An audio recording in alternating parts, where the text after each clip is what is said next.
on moral grounds, the chief minister should resign. जिसको सरकार चलानी है, हम कह रहे हैं चल जाएगी, हमें चलानी है, हम चला के दिखाएंगे। ये बिना बात ही बेगानी शादी में अब्दुल्ला दीवाना।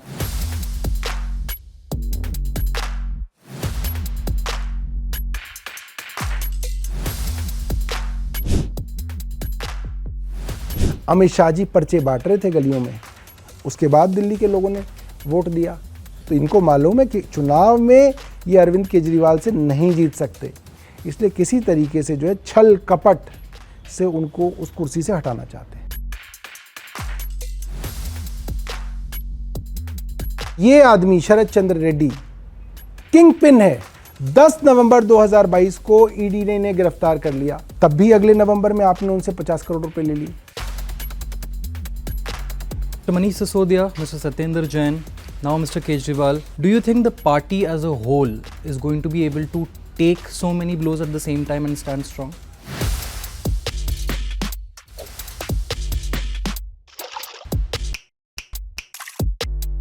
सौरभ जी नमस्कार, क्विंट और क्विंट हिंदी में आपका स्वागत है और हमारे शो बड़ी बड़ी बातें पर आपका स्वागत है। बहुत बड़ी बात हो चुकी है भारत की राजनीति में with mister Kejriwal's arrest. The party was anticipating it for a while, but when it actually happened, was the party prepared for it or did it come as a shock? I think ये बात तो काफ़ी दिनों से पता थी कि Bharatiya Janata party Arvind Kejriwal ji को गिरफ्तार करेगी। और मैं ये भी कह सकता हूँ, जब पहला नोटिस 30 अक्टूबर को आया कि आप 2 नवंबर 2023 को पेश हों, अगर अरविंद केजरीवाल 2 नवंबर को पेश होते तो 2 नवंबर को ही गिरफ्तार किए जाते। ये बात हमें मालूम थी। लोग कहते हैं कैसे मालूम थी, मगर हमें मनीष सिसोदिया जी की भी बात मालूम थी। और जब पॉलिटिकल डिसीजंस केंद्र सरकार की तरफ से थोपे जाते हैं तो ये बात आ जाती है, कोई ना कोई अफसर जो है ये वाली बातें जो है बताता है। तो हमें लग रहा था कि ईडी को नोटिस भी है, एक मामले में ज़मानत भी है, मॉडल कोड ऑफ कंडक्ट लग गया है। हिंदुस्तान दुनिया की सबसे बड़ी डेमोक्रेसी है, पूरी दुनिया हिंदुस्तान की तरफ देखती है। तो ऐसे में मॉडल कोड ऑफ कंडक्ट में ख़ास तौर पे जो है गिरफ्तारी जैसा काम नहीं होगा। हो सकता है चुनाव के बाद ही तुरंत जो है गिरफ्तार करे, मगर ऐसा प्रतीत होता है कि भारतीय जनता पार्टी के मन में इन आम चुनावों के रिज़ल्ट को लेके काफ़ी नर्वसनेस है। उन्होंने कई टेस्ट फायर करके देखे, बट उनको उससे चुनावी डिविडेंड नहीं मिल रहे हैं। राम मंदिर के प्राण प्रतिष्ठा को बहुत बड़ा करने की कोशिश की, मगर लोगों को मालूम है वो फैसला सुप्रीम कोर्ट का था, उसमें भारतीय जनता पार्टी का कोई लेना देना नहीं है। वे ज़बरदस्ती उसको हाईजैक करने की कोशिश कर रहे हैं। सीएए की कोशिश की उन्होंने, मगर उसके अंदर मुस्लिम समाज के का जो रिएक्शन था वो काफ़ी कैलिब्रेटेड था, काफ़ी मैच्योर था। मुस्लिम समाज ये बात समझ रहा है कि वो जितना सीए के लिए शोर मचाएंगे उतना भारतीय जनता पार्टी समाज को धर्म की लाइंस पे पोलराइज करेगी। तो वहाँ भी बहुत मैच्योरिटी दिखी। तो भारतीय जनता पार्टी के लगातार जितने भी प्रयास हैं वो फेल हो रहे हैं और कोई बहुत बड़ी पॉजिटिविटी नहीं है कि केंद्र सरकार ने ये कर दिया इसलिए जो है आप इनको वोट दें, क्योंकि जो किया वो बहुत ही एक नॉर्मल सी चीज़ें हैं। और अब बीजेपी एक ऐसे तरीके पे चली है कि आप अपने अपोजिशन पार्टीज़ के सारे रिसोर्सेज ख़त्म कर दीजिए, उनका सारा पैसा ख़त्म कर दीजिए, उनको जो लोग पैसा देते हैं उनको डराइए धमकाइए, उनके जो नेता हैं उनको जेल का डर दिखा के बोलिए कि आप बैकफुट पे रहिए। पार्टियों को तोड़ के उनकी पार्टी के नेताओं को अपनी पार्टियों में शामिल कर दीजिए। स्टेट गवर्नमेंट जो चल रही है उनको गिरा दीजिए, और जो फिर भी कुछ नेता बच जाएं, जो फिर भी ना माने, उनको फिर आप ईडी, सीबीआई, इनकम टैक्स के माध्यम से जो है गिरफ्तार करके कुछ महीनों के लिए तो कम से कम जो है उनकी आवाज़ बंद कर दीजिए। तो ये अब ऐसा दिखता है कि यही स्ट्रैटेजी है कि अब अरविंद केजरीवाल जो है जेल में होंगे, ना दिल्ली में प्रचार करेंगे, ना गुजरात में प्रचार करेंगे, ना बाहर कहीं पे जाएंगे। तो ये एक अपोजिशन की एक बड़ी आवाज़, जो प्रधानमंत्री से सीधा सवाल करते थे और उनकी शैली लोगों को बहुत पसंद आती थी और उनके बारे में ये मशहूर है कि वो प्रधानमंत्री से या भारतीय जनता पार्टी से डरते नहीं हैं। तो उस आवाज़ को इन्होंने एक तरीके से दबाने की कोशिश की है। इलेक्टोरल बॉन्ड्स डेटा की अगर हम बात करें, the Aam Aadmi Party has come out with links of Aurobindo Pharma with the BJP. Would you want to elaborate that for our viewers? मैं हैरान हूँ कि मेन स्ट्रीम मीडिया पे इस बात पे बहस क्यों नहीं हो रही। 6:30 बजे 21 मार्च 2024 को हाथ मरोड़ के आर्म ट्विस्ट करके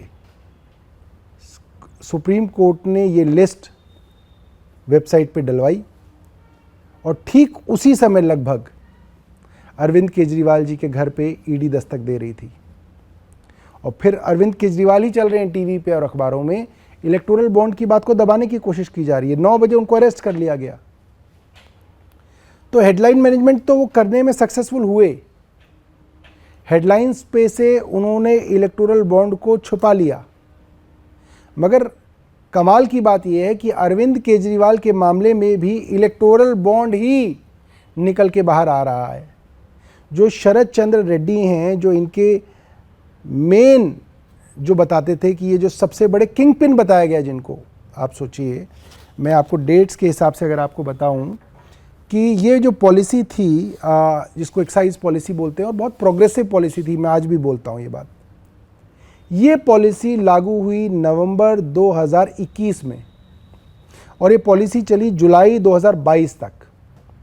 तो जब ये पॉलिसी चालू थी, एक्टिव थी, उस दौरान भारतीय जनता पार्टी को शरद चंद्र रेड्डी की कंपनियों से 4.5 करोड़ रुपए मिला। यानी कि 5 जनवरी 2022 को इन्होंने 3 करोड़ रुपए दिए, 2 जुलाई 2022 को इन्होंने 1.5 करोड़ रुपए दिया। 4.5 करोड़ रुपए तो तब दिया जब इनके पास दिल्ली एक्साइज पॉलिसी के अंदर 5 जोन थे, जो कि एलिगेशन ईडी का है और ईडी कहती है कि इलीगल तरीके से ये जोन लिए गए हैं। एक तो ये हो गया। उसके बाद मुकदमे दर्ज हुए। 9 नवंबर 2022 को पहली बार शरद चंद्र रेड्डी की पूछताछ हुई, जिसमें उन्होंने बोला कि मैं अरविंद केजरीवाल को जानता ही नहीं हूँ, पैसे के लेन देन की कोई बात ही नहीं है। 10 नवंबर 2022 को ईडी ने इन्हें गिरफ्तार कर लिया। अब ईडी यानी कि केंद्र सरकार, जिसको कह रही है कि ये किंगपिन है, प्रमुख आरोपी हैं, एक्साइज स्कैम के आरोपी हैं, आप लोग कह रहे हैं, हम नहीं कह रहे, ईडी कह रही है, केंद्र सरकार कह रही है नवंबर में, और उसी दौरान नवंबर में ही वो गिरफ्तार हो रहे हैं। 10 नवंबर को, 15 नवंबर को औरोबिंदो फार्मा 5 करोड़ रुपए के बॉन्ड भारतीय जनता पार्टी को देती है। भारतीय जनता पार्टी ले लेती है। भैया आपको नहीं पता ये आरोपी है? सारी दुनिया को पता है, आप ही तो ढोल पीट रहे हो। इनके प्रवक्ता ले लेके नाम इनकी प्रेस कॉन्फ्रेंसेस कर रहे हैं कि औरोबिंदो फार्मा को ये मिला, इसने इसको इतना पैसा दिया, ये था वो था। आप इनसे 5 करोड़ रुपए ले रहे हैं। फिर क्या हुआ? आपने उसको जेल में रखा। 6 जनवरी को 2023 में जो चार्जशीट दायर हुई, उसके अंदर, चार्जशीट के अंदर ईडी कहती है कि ये आदमी शरद चंद्र रेड्डी किंग पिन है। शरद चंद्र रेड्डी ने क्या कहा कि मुझे गलत फंसाया जा रहा है, मेरे ऊपर बल का इस्तेमाल किया जा रहा है, फोर्स इस्तेमाल की जा रही है, मेरे लोगों के ऊपर फोर्स इस्तेमाल की जा रही है, मेरे ऊपर दबाव डाला जा रहा है कि मैं अरविंद केजरीवाल के खिलाफ जो ईडी लिख के दे रही है वो कह दूं। ये बात 20 जनवरी 2023 की है। बेल नहीं मिलती। तो आप ये सोचिए कि जो 25,000 करोड़ की कंपनी के मालिक का बेटा है और डायरेक्टर है, आप उसको 6 महीने तक जेल में सड़ाते हो। तो अप्रैल में आके वो टूट गया। अप्रैल में आके उसने अपनी स्टेटमेंट दे दी कि साहब हाँ, जो ईडी कह रही है वो सच है, मैंने 100 करोड़ रुपए दिए। ठीक है, अब इन्होंने उसकी जान छोड़ी। तो मई में, यानी कि मात्र 10 दिन में, 8 मई को हाई कोर्ट के अंदर उसकी जमानत गई कि साहब इनके कमर में दर्द है, और कमर के दर्द पे ईडी उसको अपोज नहीं करती, कहते हाँ जी बहुत दर्द है इसकी कमर पे, इसको छोड़ दो। उसको छोड़ देते हैं। तब भी अगले नवंबर में आपने उनसे 50 करोड़ रुपए ले लिए। 8 नवंबर 2023 को शरद चंद्र रेड्डी द्वारा 3 कंपनियों के माध्यम से 50 करोड़ रुपया आप पीएमएलए के आरोपी से ले रहे हो, जिसको आप ढोल बजा बजा के बोल रहे हो कि ये मनी लॉन्ड्रिंग कर रहे हैं। तो जो चोरी जो थी वो बड़ी मुश्किल थी साबित करनी। इसमें ओपन एंड शट हो गई कि ओपनली ये साबित हो गई कि चोरी किस तरह से की जा रही है, एजेंसीज का दुरुपयोग किस तरह से किया जा रहा है, कैसे आर्म ट्विस्टिंग हो रही है, ये साफ हो गई। नैरेटिव की अगर एक बात करें, आपके विरोधियों का कहना है कि on moral grounds the chief minister should resign, पर आम आदमी पार्टी का कहना है कि वो जेल से सरकार चलाएंगे। जेल से सरकार चलाने के पीछे देश को क्या संदेश देना चाहती है पार्टी? देखिए, बड़ी मज़ेदार बात है, जिसको सरकार चलानी है, आम आदमी पार्टी को, उनके लेजिस्लेचर्स को, मंत्रियों को, मुख्यमंत्रियों को, वो कह रहे हैं चल जाएगी, हम चला लेंगे, कि तुम्हारी से इजाज़त लेनी है कि चल पाएगी या नहीं चल पाएगी। हम कह रहे हैं चल जाएगी, हमें चलानी है, हम चला के दिखाएंगे। ये बिना बात ही बेगानी शादी में अब्दुल्ला दीवाना। क्योंकि इनको चिढ़ है अरविंद केजरीवाल इस मुख्यमंत्री की कुर्सी पे कैसे बैठ गए।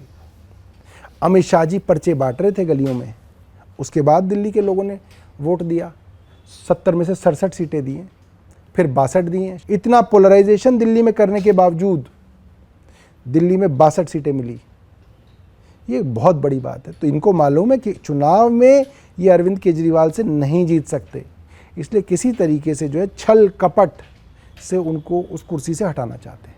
इंडिया ब्लॉक की पार्टियों की तरफ से आपको लगता है जितना सपोर्ट मिलना चाहिए उतना स्ट्रांगली सपोर्ट मिला है पार्टी को? मेरा व्यक्तिगत रूप से मानना है कि जितना हमने एक्सपेक्ट किया था उससे ज़्यादा मिला। ये बात भारतीय जनता पार्टी के लोग भी देख के हैरान हैं, किस तरीके से इंडिया ब्लॉक के बड़े बड़े नेता अरविंद केजरीवाल जी के साथ खड़े हो गए। और उससे भी बड़ी बात यह है कि कई ऐसे हमारे लोग थे जो हमारे से आंदोलन के समय हमारे साथ थे, बीच में कुछ कारणों से उनके हमारे रास्ते अलग हो गए। उन लोगों तक ने इन प्रिंसिपल सैद्धांतिक रूप से कहा कि जी हमें अरविंद केजरीवाल की बात से कई चीज़ों से हम इत्तेफाक नहीं रखते, मगर जो ये सैद्धांतिक रूप से जो है ये गलत हुआ। ये इस तरीके से डेमोक्रेसी नहीं चल सकती। पार्टी के किस तरह के एक्सेसेस ब्लॉक किए गए हैं? क्योंकि उस दिन गोपाल राय जी को उनके घर जाने से रोका गया, पार्टी का ऑफिस सील किया हुआ है। कौन से एक्सेसेस और सील किए गए हैं? देखिए, ऐसा है, मॉडल कोड ऑफ कंडक्ट में जो नेशनल पार्टी का ऑफिस होता है वहाँ मेला लगा हुआ होता है। टिकटार्थी आ रहे होते हैं, जा रहे होते हैं, कार्यकर्ता, डिस्ट्रिक्ट इंचार्ज, स्टेट इंचार्जेस, कोई पर्चे लेने आ रहा है, कोई पैम्फलेट लेने जा रहा है, कोई कुछ कर रहा है, कोई कुछ कर रहा है। आज हमारा ऑफिस सुनसान इसलिए है क्योंकि पिछले कई दिनों से इन्होंने हमारे चारों तरफ इस ऑफिस के सारे रास्ते सील कर रखे थे।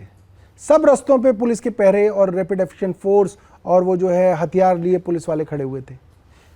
आम कार्यकर्ता तो छोड़ो, ये मंत्रियों तक को जो है अपने ऑफिस नहीं जाना दे रहे। तो ऐसे कैसे हो सकता है? मॉडल कोड ऑफ कंडक्ट में ये इजाज़त किसने दी पुलिस को? ये ऑर्डर कहाँ से आए? या ये जो डीसीपीज़ हैं, ईसीपी हैं, ये मनमानी कर रहे हैं? तो हम इसकी शिकायत जो है इलेक्शन कमीशन को करेंगे। Mister Manish Sisodia, mister Satyendra Jain, now mister Kejriwal, before that it was mister Sanjay Singh. Many say that top leaders of the Aam Aadmi Party are being sent to jail. Do you think the party as a whole is going to be able to take so many blows at the same time and stand strong? देखिए, इस आम Aadmi party का ये इतिहास रहा है। जब जब आम आदमी पार्टी के चैलेंजेस बढ़ते हैं, आम आदमी पार्टी ग्रो करती है, आम आदमी पार्टी विस्तार करती है। ये हमेशा हुआ है। अगर हमारी सरकार जो 2013 में बनी थी वो चलती रहती तो हो सकता है हमारे 70 में से 67 सीटें कभी नहीं आती, हमको 28 पे ही सरकार चलानी पड़ती। मगर वो सरकार गिरी तो लोगों ने 67 दी। हो सकता है पहली बार पंजाब में हम सरकार बना लेते, मगर पहली बार नहीं बन पाई, इसलिए दूसरी बार लोगों ने इतना बहुमत दिया कि भारतीय जनता पार्टी चाह के भी सरकार नहीं गिरा पाती। मैं आपको क्या बताऊं, नाम नहीं बताना चाहता, ऐसे लोग जिन्होंने भारतीय जनता पार्टी ज्वाइन कर ली थी वो आए आज सुबह मेरे घर पे। उन्होंने बोला कि जी मेरे को 3 दिन से नींद नहीं आ रही, अरविंद केजरीवाल को गिरफ्तार कर लिया। तो ये जो गलती भारतीय जनता पार्टी ने की है ये इनको बहुत भारी पड़ेगी। सौरभ जी, क्विंट और क्विंट हिंदी से बात करने के लिए बहुत बहुत धन्यवाद और हमारे साथ बड़ी बड़ी बातें पर जुड़ने के लिए thank you so much. Thank you.